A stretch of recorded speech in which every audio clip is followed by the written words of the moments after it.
Did you know that you may not directly be operating the car, but filing requests disguised as mechanical commands? That might sound terrifying to some people, but that's why today we discuss throttle, steering, shifting, and brakes in a drive-by-wire versus a drive-by-cable system in this episode of Decoded by Team-BHP.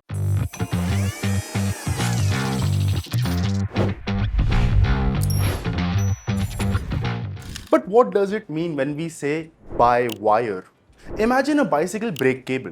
You pull the lever, the cable moves, and the brake responds. That is a direct mechanical connection, or by cable. Now imagine pressing a button in an elevator. The button does not physically pull the lift. It sends a signal to a controller, which then runs a motor. And that is the simplest possible explanation of by wire. And I'm going to keep this video as simple as possible, just like the example I gave. Your hand or foot sends an electronic request. A computer checks it, and an actuator does the work. But here is the part the brochures rarely explain. A car is not simply by wire or not by wire. A car can have an electronic accelerator, a steering wheel physically connected to the rack, a cable-operated manual shifter, hydraulic service brakes, and an electric parking brake. 5 controls and 5 different architectures, all in the same vehicle. Think of it as 4 levels. Level 1 is direct mechanical command. Level 2 retains that path but adds hydraulic or electronic assistance. Level 3 uses electronic command in normal operation with a mechanical or hydraulic fallback. Level 4 has no physical driver to actuate a path.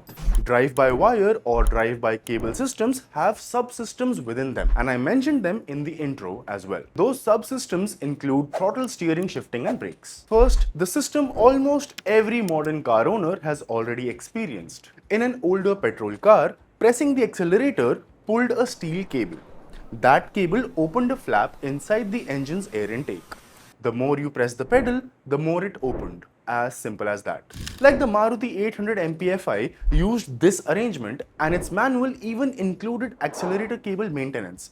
The Tata Indica V2 Zeta manual says a loose cable could cause poor pickup, while a broken cable meant no acceleration. With throttle-by-wire, the pedal has sensors. These sensors tell the engine computer how much acceleration you want. The computer then checks wheel spin, the current gear, and engine safety before an electric motor opens the throttle. Other sensors confirm that it actually opened. A cable throttle gives a command. Electronic throttle submits a request, and that request system makes cruise control, traction control, drive modes, and smoother automatic gear shifts easier. In fact, Maruti was officially advertising drive-by-wire on the Alto 800 by 2016. But this terminology when it comes to throttle varies with petrol, diesel, and EV. In a petrol engine, throttle-by-wire is accurate because the ECU moves an air throttle plate. In a common rail diesel, electronic accelerator is more accurate because the pedal primarily requests fuel and torque, while an EV has no intake throttle at all. Its pedal requests motor torque through the vehicle controller and inverter. So an EV employs accelerator by wire, not literally throttle by wire. Now for the enthusiast complaint, throttle lag. Some electronic throttles are lazy, but the wire is not automatically guilty. Delay can come from software tuning, emissions rules, clutch protection, the turbo, or the gearbox. A cable cannot make combustion instant, and a pedal booster does not add BHP. It makes the car respond more aggressively to less pedal movement. That is sensitivity, not power. If electronic throttle detects a serious fault, it can limit power or hold the engine near idle. A cable is simpler, but it can stick or snap without giving you a warning light. Whereas throttle-by-wire is mature and useful. If it feels bad, you can blame the calibration. Electric power steering is not steer-by-wire. This needs clarification. In most Indian cars, the steering wheel is still connected to the front wheels through a metal shaft and steering rack. Electric power steering simply adds a motor to reduce your effort. And if that assistance fails, the steering normally becomes much heavier. But the mechanical connection is still there. True steer-by-wire removes that continuously connected shaft during normal driving. The steering wheel becomes an input device. Sensors read how far you turn it. A computer processes the request and an electric actuator turns the wheels. Another motor creates the weight and self-centering you feel through your hands. This can make parking easier, calm the steering at high speed, filter pothole kickbacks, and give designers more cabin space. If there is no steering shaft, the electrical backup is the steering system. That means duplicate sensors, computers, communication and power are essential. Nissan's direct adaptive steering uses electronic control in normal driving, but keeps a backup clutch that can reconnect the steering mechanically. Fully link-free systems instead need serious electronic redundancy. Among the India market production cars, we could not confirm a mainstream car with full front wheel steer-by-wire. The Mahindra BE6 is a useful example. It has sophisticated electronic power steering and a variable ratio rack, but it still has a physical steering column. It is electronic power steering, not steer-by-wire. Removing the steering shaft is not progress by itself unless the feedback and failure protection are exceptional. A good mechanically connected EPS rack remains the more convincing road car solution. A fancy rotary dial does not automatically mean shift-by-wire. It could still be an expensive knob pulling an ordinary cable. In a mechanical system, the gear lever moves the transmission selector through rods or cables. But in true shift-by-wire, the sensor only sends an electronic request. The computer checks vehicle speed and brake input, then tells an actuator to select drive, reverse, neutral or park. The gears and parking lock are still physical. Only your connection to them has changed. The first generation Maruti Celerio explains this beautifully. The 5-speed manual version used shift and clutch cables.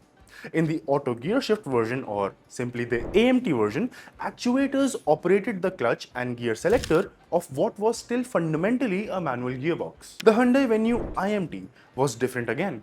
It operated the clutch electronically, but the driver still selected the gear. So that was clutch by wire, not a conventional automatic.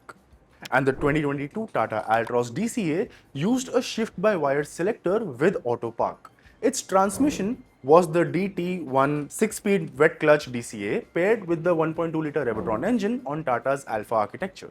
Shift-by-wire can free cabin space, engage park automatically and block unsafe selections. But it does not make the gearbox shift faster. It can also make emergency neutral confusing when the 12-volt battery is dead. Now let us kill one common misunderstanding. Your car's normal foot brake or the service brake is usually not cable operated. The cable generally belongs to the handbrake. In a conventional system, the pedal pushes a booster and master cylinder. That creates hydraulic pressure and brake fluid carries this pressure to the wheel brakes. ABS and stability control can adjust that pressure, but the driver's foot can still be physically connected to the hydraulic system. An electronic booster is the next step.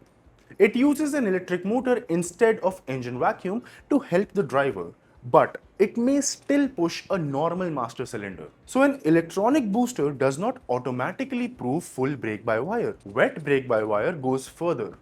The pedal is read electronically. A computer calculates the braking needed and an electrically driven unit creates hydraulic pressure.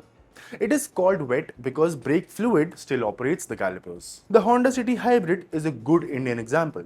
Its electric servo brake can separate normal pedal operation from hydraulic pressure generation. The car blends motor regeneration with the friction brakes while keeping a hydraulic fallback if the assistance stops working. And the change between regeneration and friction braking is difficult to notice in the Honda City Hybrid. The Mahindra BE6 is another useful example.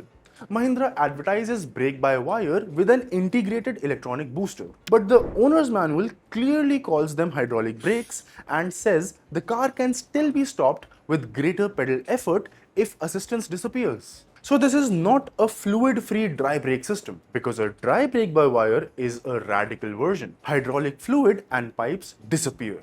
Electric motors at the wheels directly clamp the pads. that gives precise wheel-by-wheel control, but power supplies, sensors, computers and actuators all need proper backup. Now add regenerative braking or regen braking.